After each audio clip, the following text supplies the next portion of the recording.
But the Framingham Heart Study found that by the age of 50, most people had lost 40% lung capacity. By the age of 80, most people had lost 60% lung capacity. Why is that? It's because they're not exercising, they're not moving. So if you have lost lung capacity, you can regain it by implementing the high intensity interval training. If you have lost lung capacity, you can regain it quite quickly by stretching those lungs every day, breathing very, very deeply, which you automatically do when you do the high intensity. And if you do the high intensity every day, you will not lose your lung capacity. The lungs is where we take in the oxygen to feed that energy cycle inside the cell. And remember, that little energy cycle, when it has oxygen, it can give you 18 times more energy compared to a cell that does not have oxygen. Does this explain why so many people are tired today and have no energy? It's that lack of oxygen.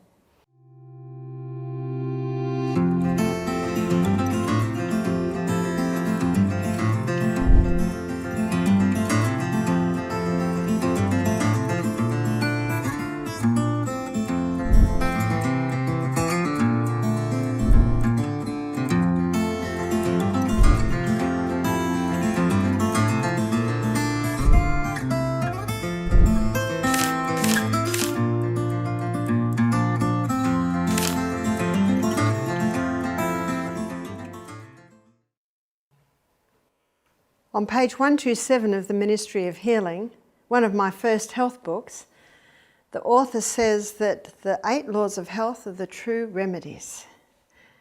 And we've looked at pure air, we've looked at sunshine, temperance, rest. Going back to pure air, you might remember I said the most powerful way to oxygenate the body is exercise. So we've come to law number 5 now, which is exercise. God designed that this human body be in daily activity, and in that activity is its preserving power. What's a preservative? It's something that stops you going bad or off. And whenever I meet people in their latter years and they're looking good, I know they exercise. What does exercise have to entail for it to be a preservative? What does exercise have to entail for it to be so potent?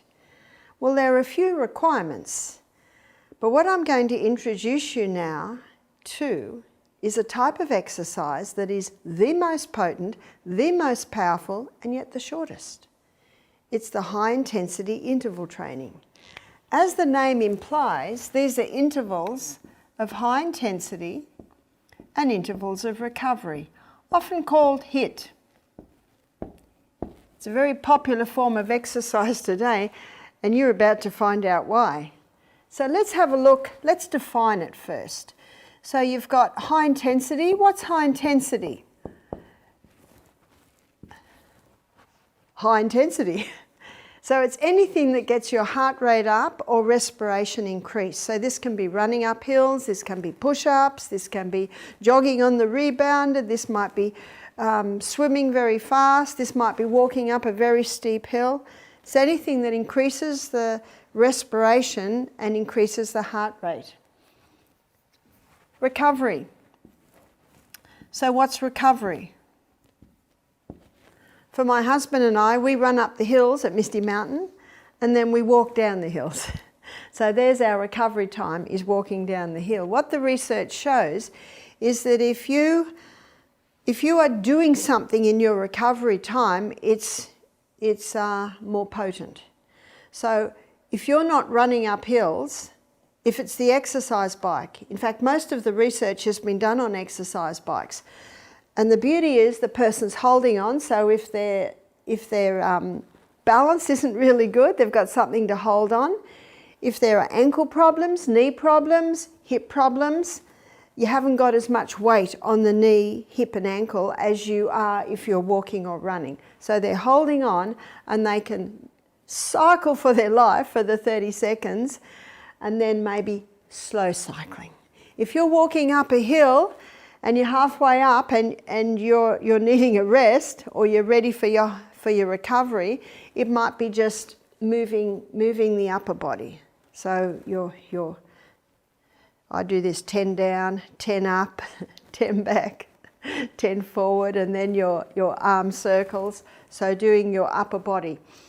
So it is more effective if you can be moving much slower, because remember, it's your recovery time. And then this is done for a cycle. The first time this was documented was before the war. A German physiologist was training his Olympian athletes with the interval training.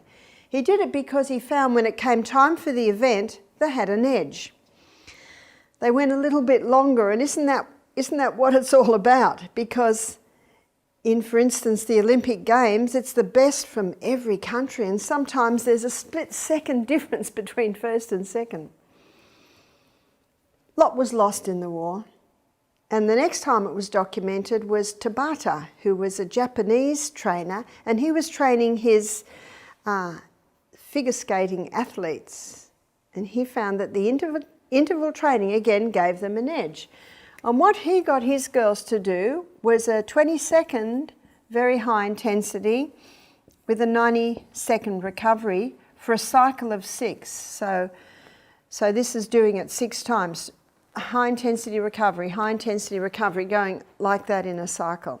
Dr. Doug McGuff, in his book Body by Science, he suggests 30 seconds high intensity and a 90-second recovery for a cycle of 6. Do you remember when I began, I said I'm going to show you the quickest exercise there is and the most potent. So what we're looking at is, I'm going to be generous here, this is 15 minutes a day. Everyone has 15 minutes. If you don't think you've got 15 minutes, it's time to assess your day. What are you doing with your time? How much time do you spend on your iPad, on your own iPhone, on the television? When you realise what this does, you will begin to realise you can't afford not to do it. One lady said, I exercise 3 days a week. She said, how often do you do it? I said, every day. It is so good, and the effect it has on the body, you'll get addicted. Once you realise what this is doing for you, you will do it. One little book I read was called Counsel on Health. The author said, in a short time, you will so realise the benefits of pure air and exercise, you would not live without these blessings. And I memorised that sentence because that is exactly what I have found. So you choose the high intensity.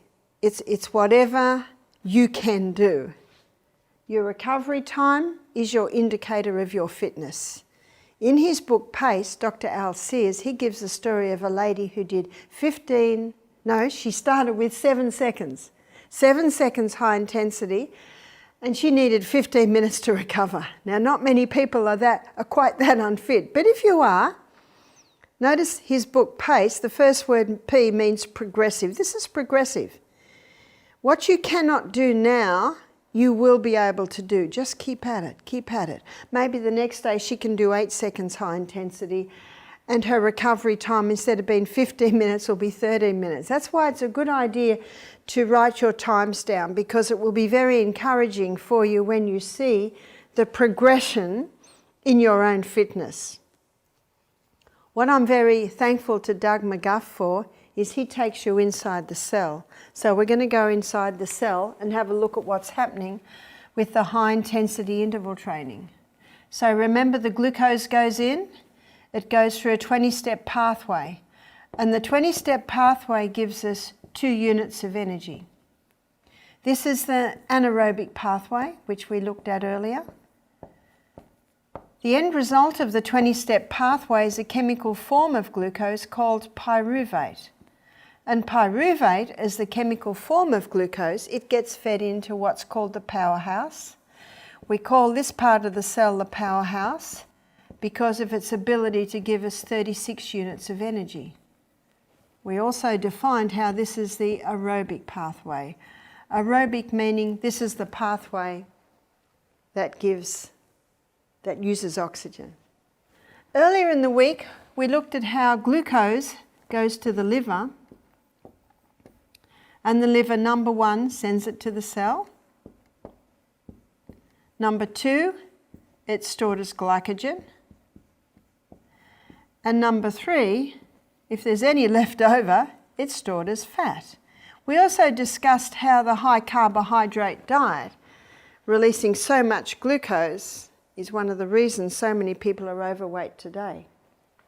So let's draw our glycogen.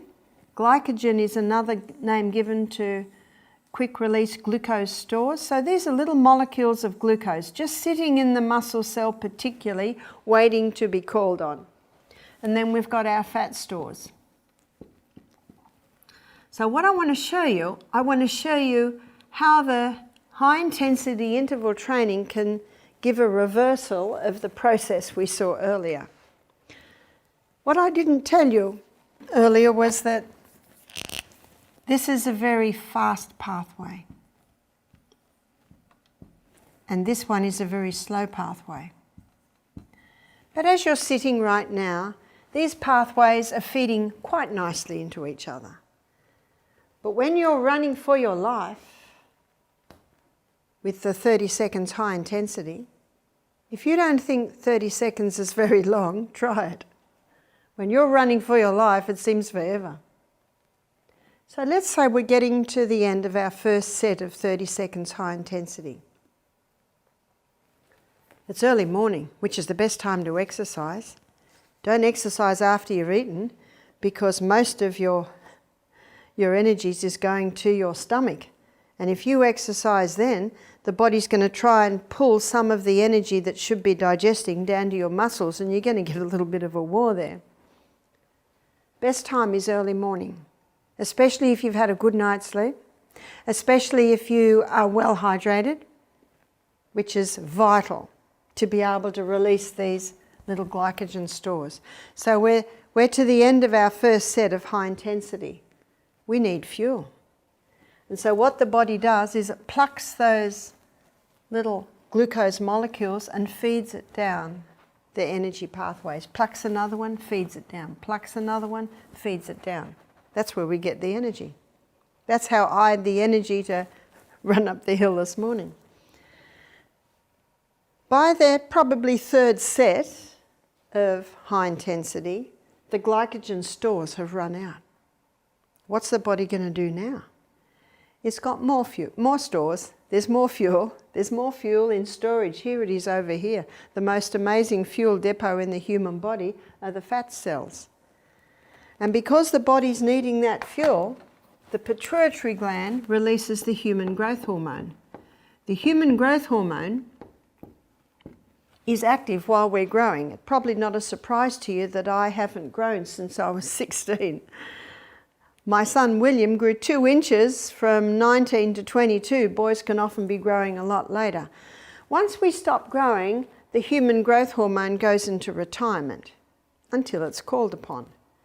So when we're doing the high intensity interval training, we basically are causing a bit of a crisis on the body. We need help. So the human growth hormone is activated. When the human growth hormone is activated, it releases hormone-sensitive lipase. Hormone-sensitive lipase is an enzyme that breaks down fat.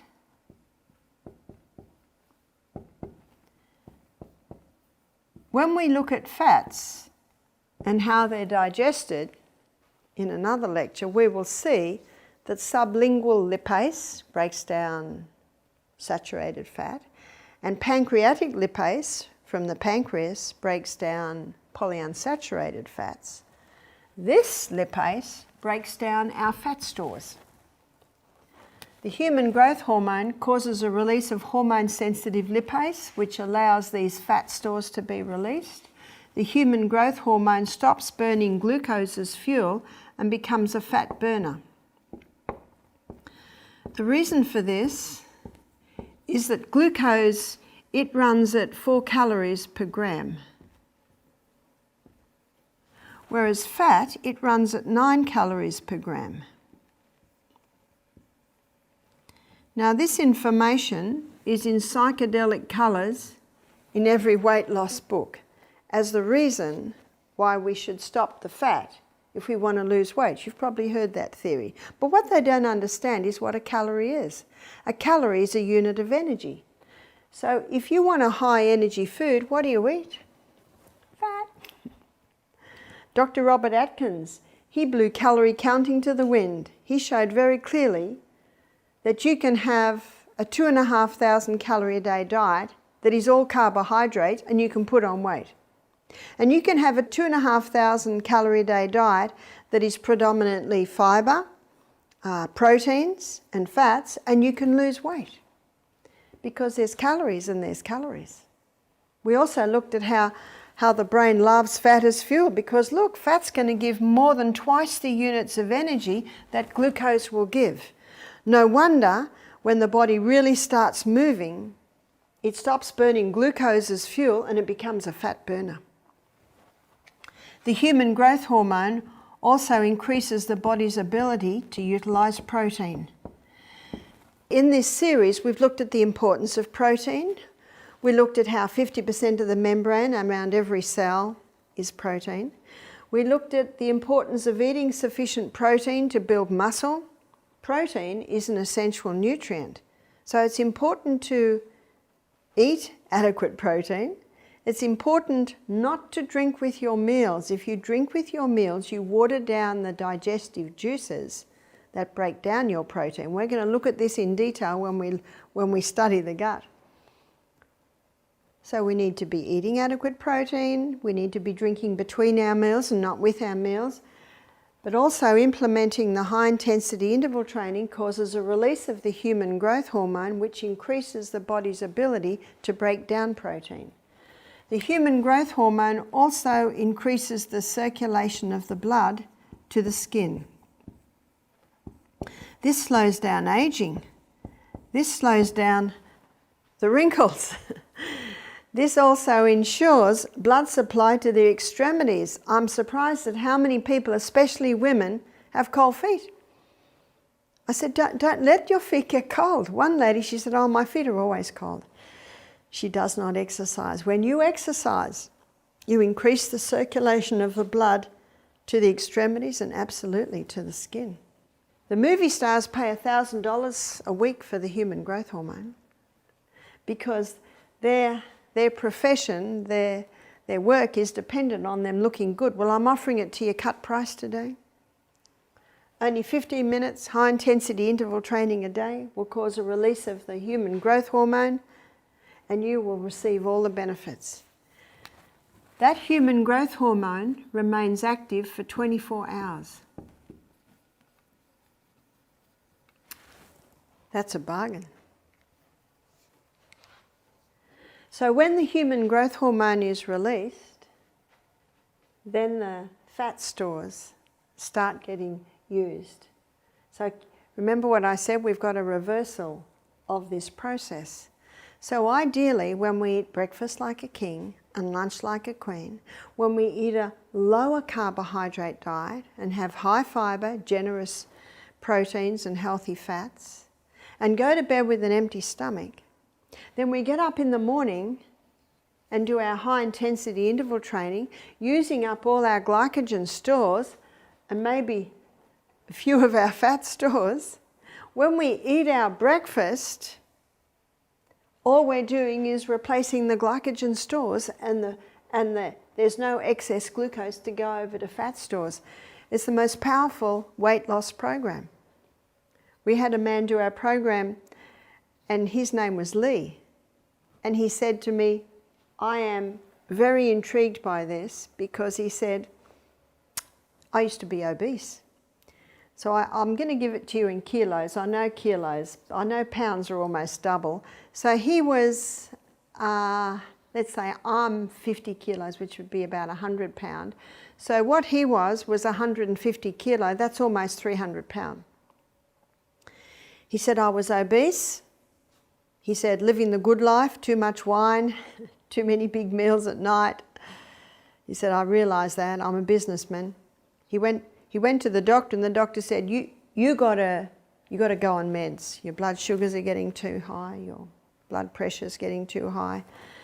Lee said, look, I'd rather try it naturally with lifestyle first. So the doctor said, well, you've got to stop the fat. Remember this theory we've been looking at, this fat phobia? Now the paleo diet and the FODMAP diet and the keto diet, they're certainly doing a lot to to dispel this fat phobia. But there's still a little bit around, and his doctor had it. See, doctors don't study nutrition. Some doctors know nutrition, and it's usually because they've done their own research.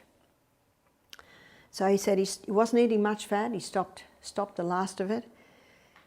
He said he went back to the doctor 3 months later and he'd lost 2 kilos, 4 pounds. That's not much when you're 300 pound.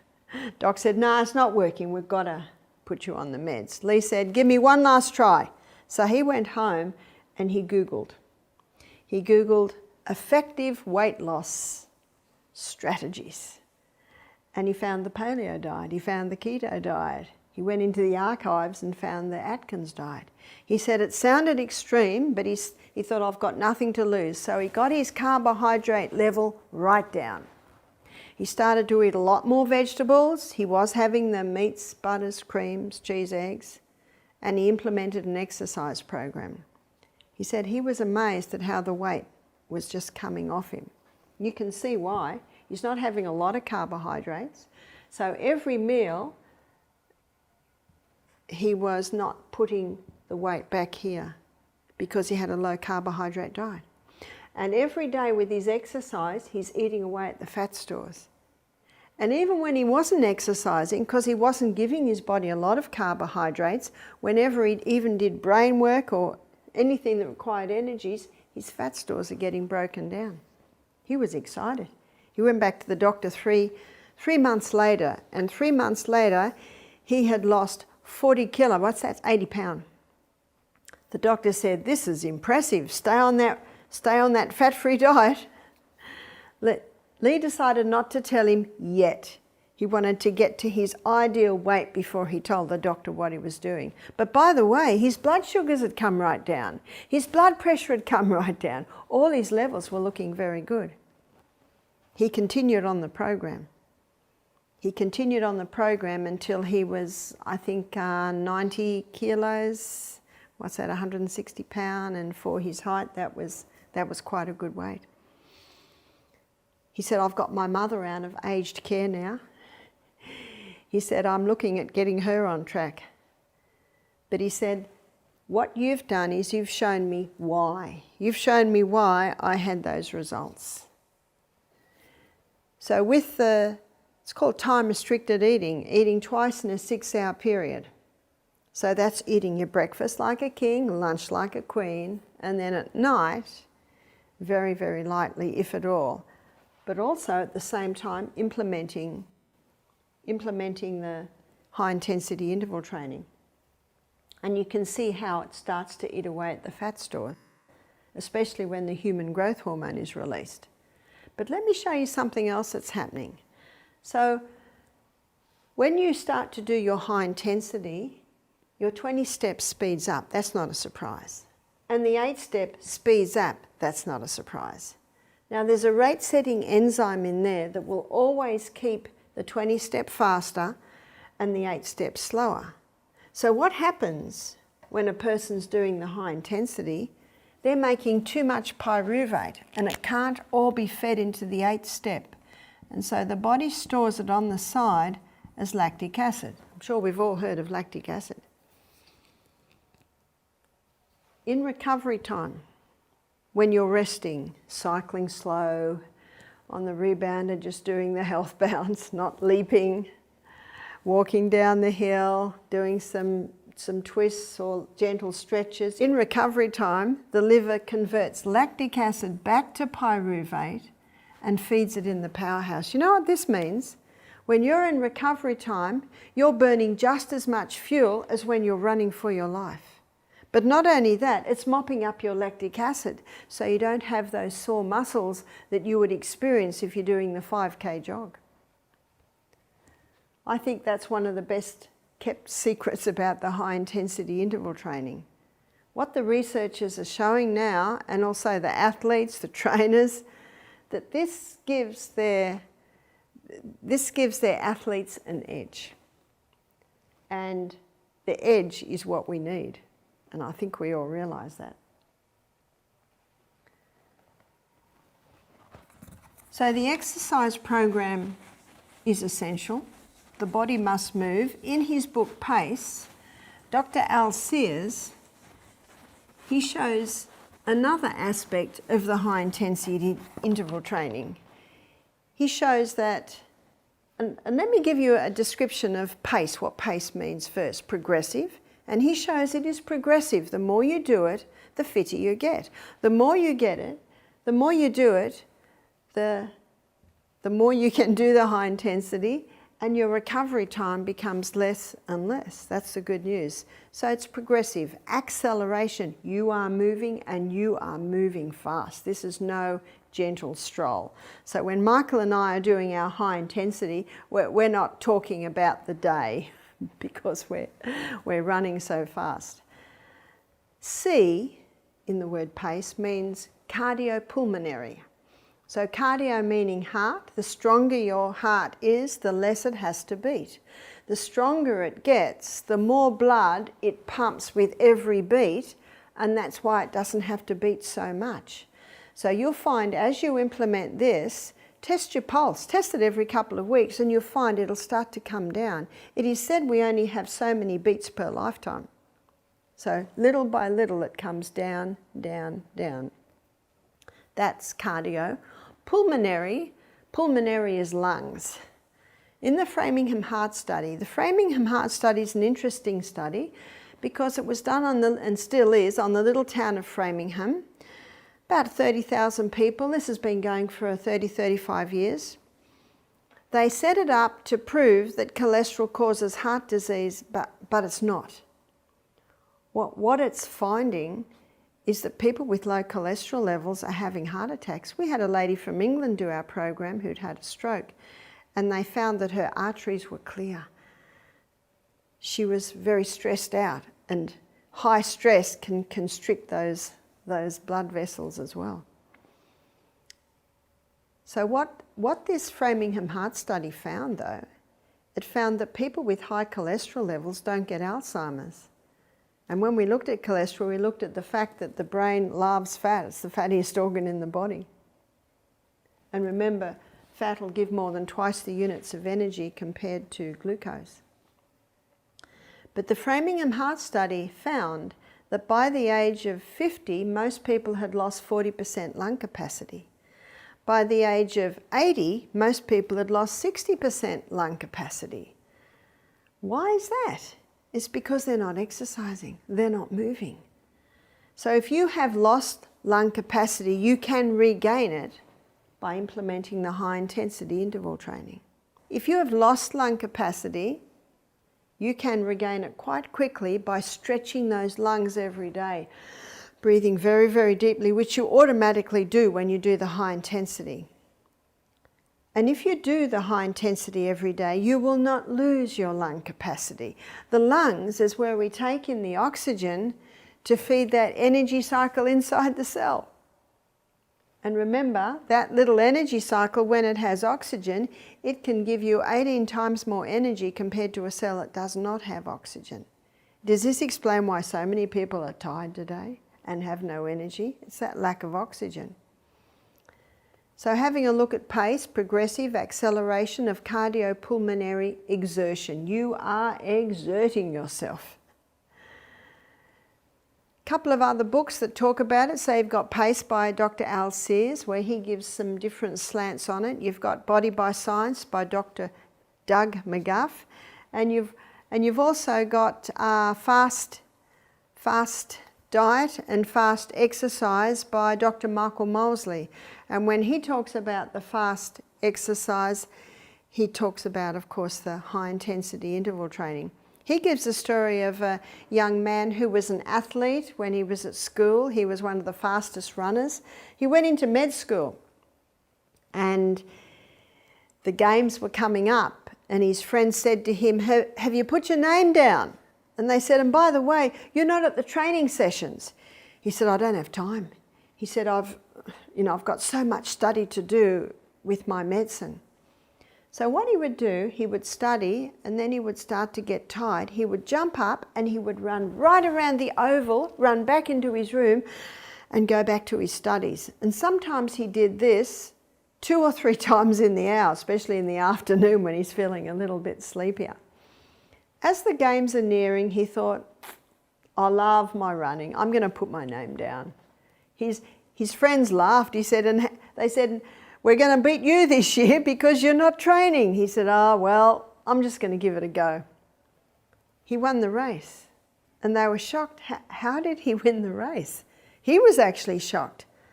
But as Michael Misley shows, he was doing the high intensity interval training. You see, he only did it because that's all he had time to do. He timed himself, he had about 40 seconds to run for his life and then come back to his studies.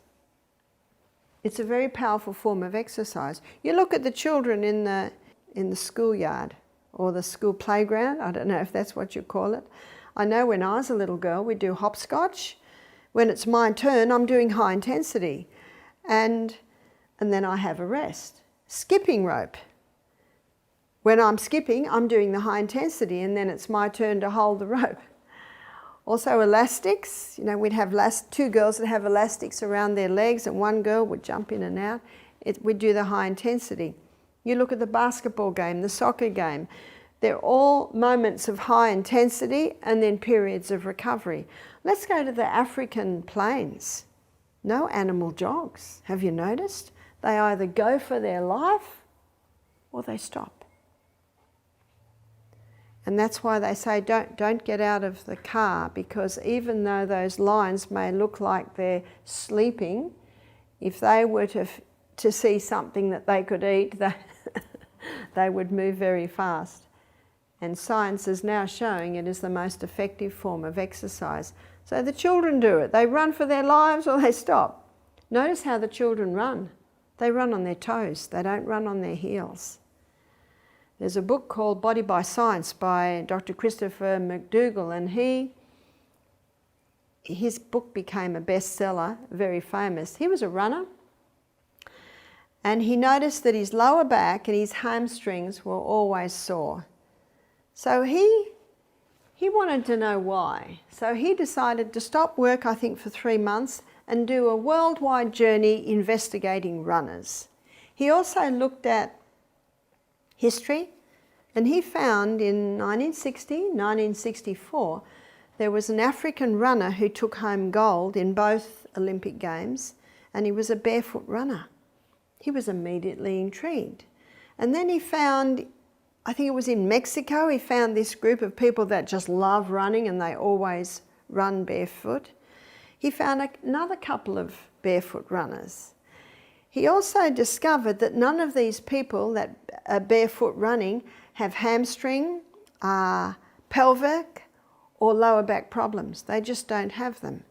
And then he looked at running. He looked at the feet, and he saw that when a person has those padded joggers, it encourages them to heel strike. Obviously when we walk, we heel strike. But when you run, you're putting a lot of pressure on that heel when you're running, because your whole body weight comes down on your heel. Children run on their toes. If you're barefoot, you will not heel strike. Your body won't let you. And then he looked at the foot. And as he looked at the foot, he realized that every step when you're toe striking, your toes spread out, take the weight, the ball of your foot takes the weight, and there's like a cushioning effect on the ball of the foot compared to heel striking, which jars the heel. From this book came the barefoot runners, you know, the joggers. You can buy barefoot joggers now. Now, when I was reading this, I saw the truth on it. I saw, wow, this makes a lot of sense. It is true, children toe strike. If you barefoot run, you always toe strike. And so I bought my first pair of barefoot runners. When you buy the barefoot runners, the heel and the toe meet. So they're very thin sole, they're very movable. So I'm running up hills every day. Within the first day, by the end of the day, oh, my muscles were so sore. And that's when I realized you use totally different muscles toe striking compared to heel striking. It wasn't long before, of course, my muscles adapted to that, and it's so much fun toe striking. It's like you're running like the wind. It's such a lovely way to run. So remember to do what children do, toe strike. Remember to do what the children do, they abdominal breathe as well. I want to introduce you to another form of exercise that you can certainly do with the interval training, and it's rebounding. Rebounding is the little mini trampoline. And with the rebounding, every single cell in the body is getting affected. There's no other exercise that affects every single cell in the body. Strength comes by defying gravity. That's the only way our strength comes. Now, I've had 6 babies, and I'm holding my newborn baby, and the first thing they want to do is push that head up. They're constantly pushing up, pushing up. And when you put them on the floor, after a couple of months, they're pushing up on their hands and knees, and then they're climbing up the furniture, and they're wanting to stand up. And then you put them in the cot, and they hold onto the side and they jump. Their body is telling them to defy gravity. And if they're lying down on the little bouncer, their legs are going, all preparing them for when they start crawling. So what effect does the rebounding have? It always used to be trampolining, and of course trampolining is much the same thing. It's just with the rebounder, you can have it in your home. I found with most parents that they don't go out there. The children definitely go out there, but the parents not so much. So the rebounder is great. Rail, hail or shine, you can do it. So in the discovery of why rebounding is so powerful, this is what the researchers found, is 3 forces come together. One is defying gravity. The other force that comes together in rebounding is acceleration. When you are leaping off the mat, you are accelerating. And then when you get to the tip of your bounce, then you experience deceleration. And deceleration, that's what you feel on the plane. I love flying. I love it when you first take off. You experience the acceleration there. And then when you're landing, that's when you feel the deceleration, especially when they brake too hard. The whole plane feels that. So when you're rebounding, you experience these three forces. These 3 forces come together, which explains why the rebounding has such a dramatic effect on the body. So when you leap off the mat, you're accelerating, and you go to the tip, then you experience deceleration. And then, of course, gravity kicks in and down you come. And as you're coming down, you're experiencing acceleration, and then you hit the mat, you're experiencing deceleration. And so this is happening in split-second times. What it also does is it stimulates the opening of the little gates that make up your lymphatic system. We talked about the lymphatic system earlier in the week. Your lymphatic system is basically your vacuum cleaner. It sweeps away waste from the tissues. Now I want to compare with your blood capillary system. Your blood capillary system has a muscular outer on the blood vessels.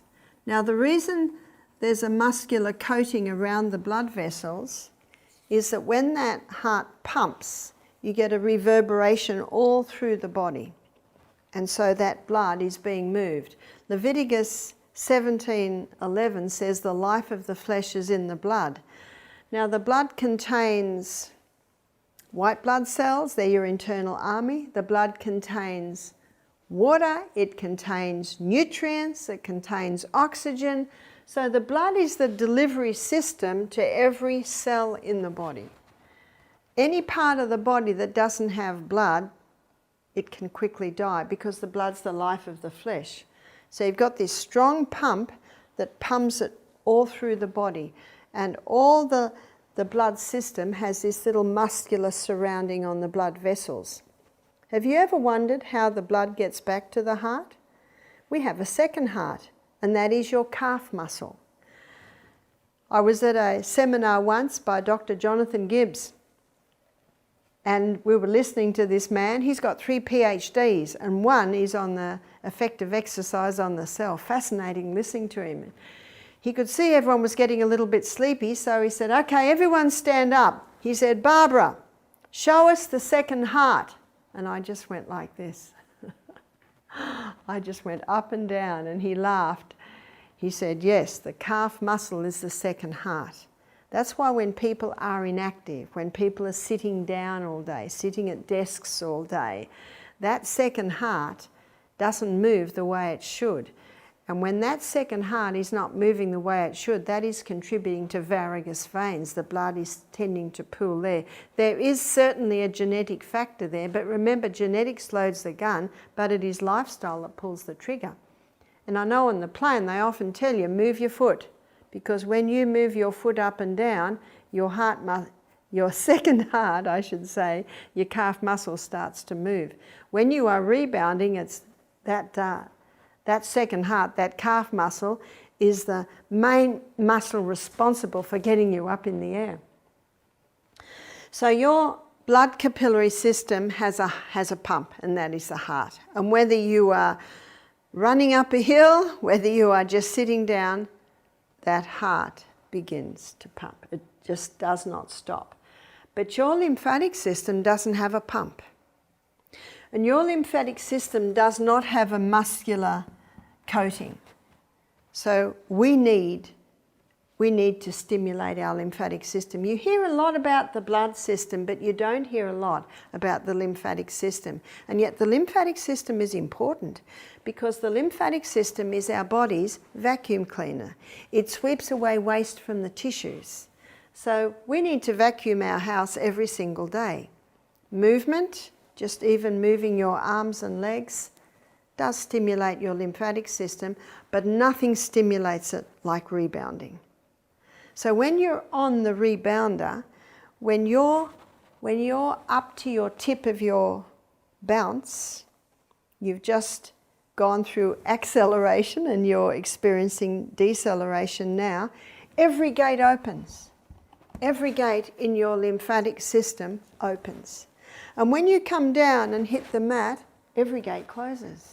And when you come up again, every gate opens. So can you see there's this pumping effect that happens as you rebound to stimulate your lymphatic system. When you rebound in the morning, you only have to rebound for 2 minutes to give a powerful boost to your lymphatic system. And then through the day, a little bit of walking here, scratching your head, doing a little bit here, just little movements like this all through the day, maintain your lymphatic system being able to sweep away waste from the tissues. When we looked at the true cause of disease, we looked at how the microorganisms that change roles into bacteria, yeast and fungus, they're just opportunist organisms. They're just going to be around where there's a lot of waste. When your lymphatic system is not moving effectively, waste can build up in the tissues, and then your own microorganisms start to change roles and become the cleanup team. So it's a great way to prevent disease is to make sure you vacuum clean your body every single day. Just imagine in every office they had a rebounder. And every hour, everybody in the office, so there's 60 minutes in an hour, you could have 60 people in the office, and everyone had their time, 1 minute every hour.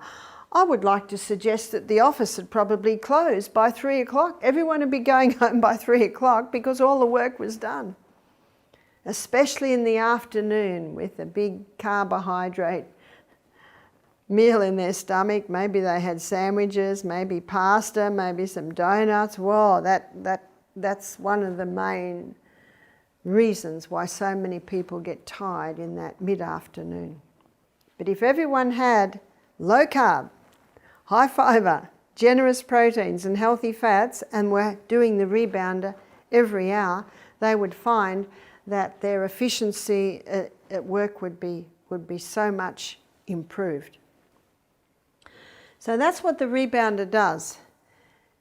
Can you do arm strengthening on the rebounder? Because it seems that a lot of work is done by the legs. And it is true, every single cell in the body is affected by rebounding. Well, you can. And what you can do to strengthen your arms is rebound. This is what I do every day. I do 10 jumps with my palms down. That strengthens. So as I'm jumping, I'm doing that. That strengthens my biceps. And after 10 jumps, I put the palm up. Now that's strengthening my triceps. So you can do the rebounder jumping for strengthening exercises.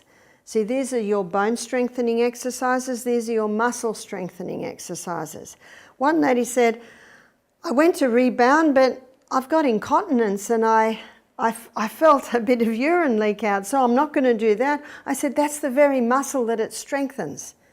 Just make sure you empty your bladder before you rebound and it will strengthen that muscle. I mentioned this the other day when I was talking about your pelvic girdle. The pelvic girdle is strengthened by rebounding. Every single cell in the body is affected by rebounding. You can even strengthen your eyesight by rebounding. This is what I do. Every 10 jumps, I change my focus. So in my lounge room at home is my rebounder, and I've got glass all in the front of my lounge room. And just outside I have my Boston ferns, so they've got the big ferns with their big fronds coming down. And then in the distance down on the road there's a fence, and then the other side of the fence I see the cows in the paddock. I think you call it pastures. So when I rebound, the first 10 jumps I'll focus on the frond, which means the cows in the background are all jumping up and down. And then after 10 jumps I focus on the cows. And then in my peripheral vision, the Boston fern is jumping up and down. And I just keep doing that depending on what is in my vision. When I was in Alabama last week, my friend Cynthia's house, her rebounder is inside.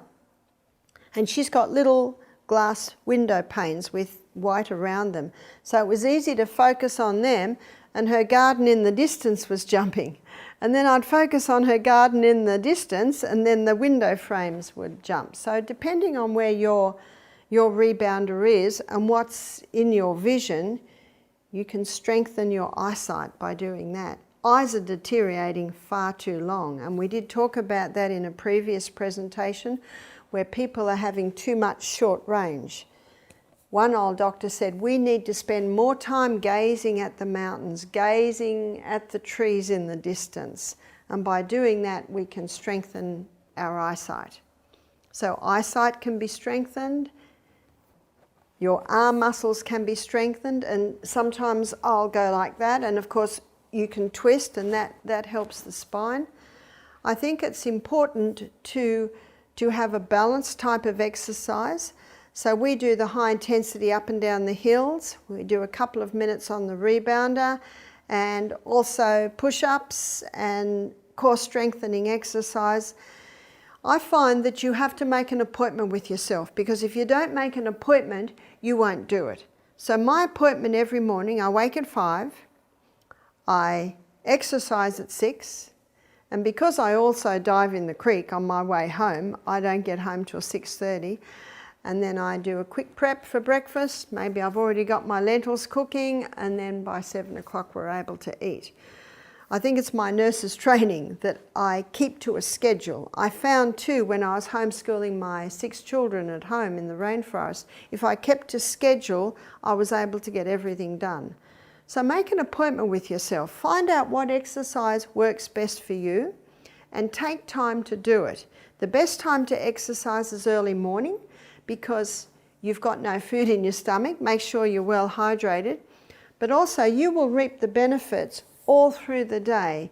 This is mentally, this is spiritually, this is emotionally, this is physically. So remember the statement I gave you earlier? In a short time you will so realize the benefits of pure air and exercise, you would not live without these blessings. So let me show you a few things that you can choose. Michael and I, my husband and I, were giving a series of meetings down on the coast in Australia a couple of years ago. And so we rented a little apartment near the sea, which was very nice. It was July, so July for us is the middle of winter. And we walked along the beach every day, did a little bit of running and walking along the beach. And there was a sea pool. I love sea pools because every high tide, you're getting a total flush out.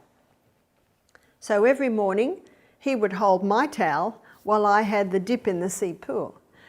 Every morning when we went there, and yes, it was cold, but it's quick. It's very quick. In my next, tomorrow we're going to be looking at the importance of water and how you can use it. Quick cold has a powerful effect on the body. So it was only quick. But you know what I noticed? I noticed there was this lady swimming backwards and forwards. She was there every morning. She had a wetsuit on. She had a little wetsuit cap on. She had a kickboard. She had flippers. So after about 3 mornings, I'm standing there and she came to the edge and I squatted down and I smiled at her. I said, "Do you mind if I ask you a few questions?" She looked up and I realised this was not a young woman. She would easily have been in her 70s. I said, "Do you mind me asking you why you're doing this?" She said, "This is my morning exercise." She said, "It works so well for me. Can't swim? Kickboard and flippers. Cold? Put a wetsuit on." I said to her, if everyone in this little town was doing this, the doctor's surgery would be nearly empty. Just even implementing that. The body must move. But there is a way to move it that you will receive benefits lymphatically, your vacuum cleaner, but also blood. These two fluids, which are essential for the proper running of the human body, the proper elimination of waste out of the body, they're essential. See, what the lymphatic system does, it sweeps away waste from the tissues, it dumps it into the lymph nodes, which are under the arms, which are in the groin, and there are lymphocytes in there. They're a type of white blood cell. And then that's dumped into the blood, and then the blood throws the waste out via the skin, out via the urine, also out via the colon. That's how the whole process works. We live in a self-cleaning, a self-cleansing organism, and cleaning's important, just as cleaning for our house is important. I also had a man do our program. He said, "I had a broken leg from football." He says, "I was in hospital for 3 months." He was in his mid-30s. I said, "Really?" He said, "They did an operation, it didn't quite work, they had to do another one." He said, I left that hospital room fitter than I've ever been." I said, "Excuse me, fitter?" He said, "Yes, I got my mates to come in." He said, "They built a gym around my bed." And he said, "Every hour I'd do the pull-ups, I'd do the arm exercises, I'd use the one leg." I said to him, "I would endeavour to say if you hadn't done that, you would have been in hospital maybe another month." See, if there's a part of your body that can't move, use the other parts of your body and you will get your lymph and your blood moving into that part of your body that's inactive, and you can increase the healing in that area. So no matter who you are, no matter what your age, no matter whether you've got a body that works well or doesn't work well, it's important for your health maintenance and recovery to find a form of exercise to do every day. And remember, muscle knows no age. Whether you're 9 or 90, you can have strong muscles. So, sorry, you can't blame age anymore.